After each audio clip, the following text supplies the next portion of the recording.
welcome by the Ramblewood. A big crowd on hand. This we are actually celebrating a 2-year run of the Philadelphia Eagles. Obviously a disappointing loss down in New Orleans, but it's been one heck of a run. So we are celebrating 2 fantastic seasons of the Philadelphia Eagles, and we got a show that's gonna rock tonight, folks. I'm telling you, the folks here at 7 Tap Tavern at Ramblewood are in for a real treat. We have Lane Johnson with us tonight. Lane, thank you so much for joining us. We have the great Ryan Baldinger. He's grabbing his Miller Lite as he walks in the door. Baldy, good to see you. And Sal Palantonio will be joining us in just a moment. So, man, his show's going to rock like we always do. And when Baldy shows up, you know it's going to be a fun night. Well, George, you did me a favor here. You kept these beers on ice for cold. I know how you all sent me to the wrong country club, but you gave me beers. I got too many damn clubs, Baldy. That's not a bad problem. Hey, Lane, see that? Comes in right, grab a beer, man. That's how you old line and roll, isn't it? He's doing it right. He's doing it right. In that locker room, they were all holding back tears for a number of reasons. One, it was a punch in the gut, the way they lost. You know, they were on their way. I thought if Alshon Jeffrey had made that catch, they were going back to the Super Bowl. I don't think anything would have stopped them. It would have been clear they were going to get me known, they were going to score, they were going to win the game, they were going to go out to LA, they were going to beat the Rams like they did during the regular season, and they were going to Super Bowl 53. I was totally convinced that that was what we were watching. It didn't happen. No one expected that it would be that circumstance that would end the game, that that player in that circumstance would end the game. He's such a reliable receiver, only his 3rd drop of the season.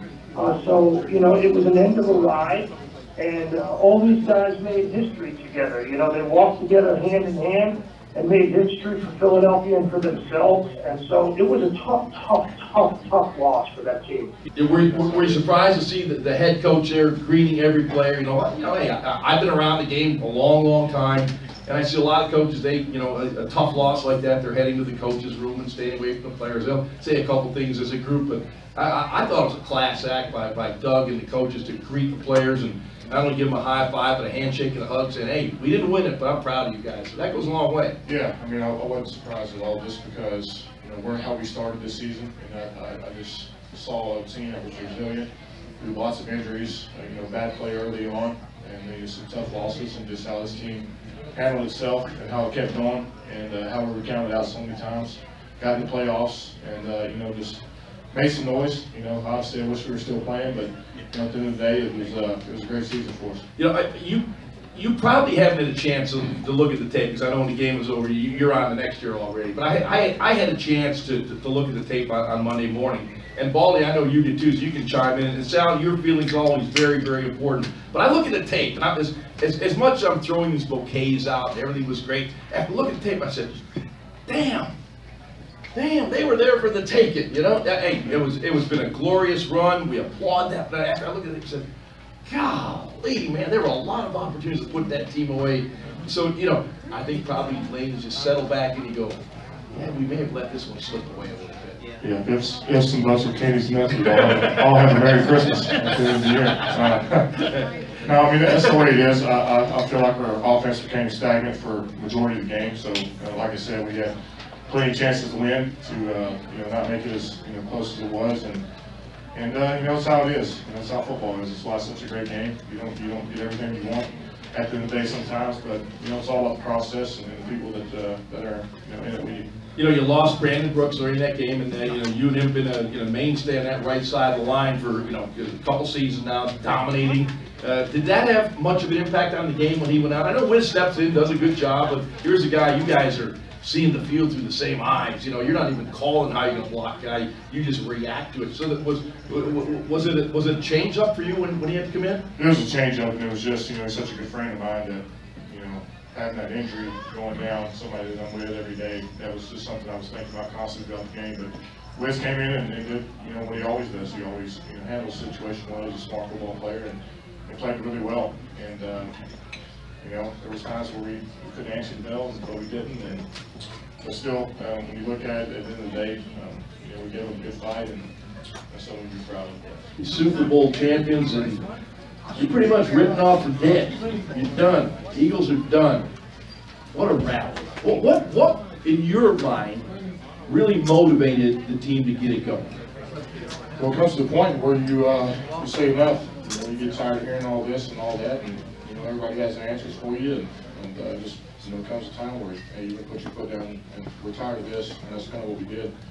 And early on, we have a lot of our secondaries out, a lot of people are injured, a lot of young players who are just now getting experience for the first time. And I think as the season progressed and as they gained experience, they became better. And I think our confidence started improving whenever we started winning some games towards the end of the year. And I think we just rallied on kind of the underdog theme. And really, I think that's what propelled us into the playoffs. You guys love that underdog theme, though. I mean, that was obviously the motivating factor a year ago.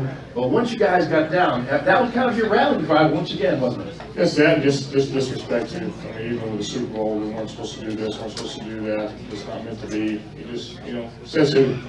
Everybody has an answer. So, I mean, says who. So that's as far as internally for a team, that's kind of. Where we got our energy from. You mentioned that revolving door approach that was going on as guys were dropping like flies, it seemed, particularly in that secondary. I'm not sure what the final number was, but I know at one point there were 13 different starters in the defensive secondary. If you're in a locker room, you're going to be every day going, who is that guy? Exactly. Who is that guy? Exactly. Yeah. And guys on the couch playing Madden 19, and next week they're out there, guarding Odell Beckham. So it's hard. If you think about it, there's 8 division winners, right? So down that stretch, you beat the Rams, who won the NFC West. You beat Houston, which won the AFC South. You beat the Chicago Bears, which won the NFC North. And you had the NFC South champion New Orleans Saints on the ropes. I mean, you finished, regardless of whatever happened last week, you finished as a very good football team. And it's always how you finish, more than what you start. Yeah, and that's what I mean. I think we took a lot of pride in that. I mean, we knew we weren't the team that we wanted to be early on, and we had a chance to change that and control our own destiny, and had a good run. And obviously wish we were still playing, but at the same time that we can look back and with all that we overcame, and still feel pretty proud of what we accomplished. Now, how difficult is it in that locker room? Because, we all know there's going to be 15, 16 new faces opening day next year. Those guys you went to battle with every single day. You started in, late July in training camp, and all of a sudden it abruptly ends. What was the mood of the locker room? I just kind of, it's an empty feeling. You spend all this time from March and OTAs, and then you go through all the year to January, February, and then, once the season ends, you have your exit meetings, and then, hey, it's all over. And you have that empty feeling like, there's so much you want to say, and you don't really get a chance to, to say everything you want to all these people, and everybody just disappears. And, but that's the life we live. That's the way it is in the NFL, and we know that. And at the same time, it's, everybody may part their different ways, but hey, they're not dead. We can still text them, still get a phone call in, and at the end of the day, we all realize that. Now, you mentioned that exit meeting. Does Doug meet with every player? Yeah. You're at every player. So is he accepting of everyone's opinion? You get the feeling he wants to know the truth. Some guys are afraid. The coach says, hey, you got to exit. We're going to talk about the challenges, the issues, the good, the bad, the ugly. Are most of the players willing to be honest with the coach? Yeah, I think it's a lot of give and take when you get in there. I mean, they address, how you played and how the season went, things you could have done better, and they just kind of, it's analysis of everything. Everything is seen and heard in that building, and how you handle yourself, and at the same time, you can have your input and just have a, casual conversation with him and keep it real, and that's the best thing about having him as the head coach.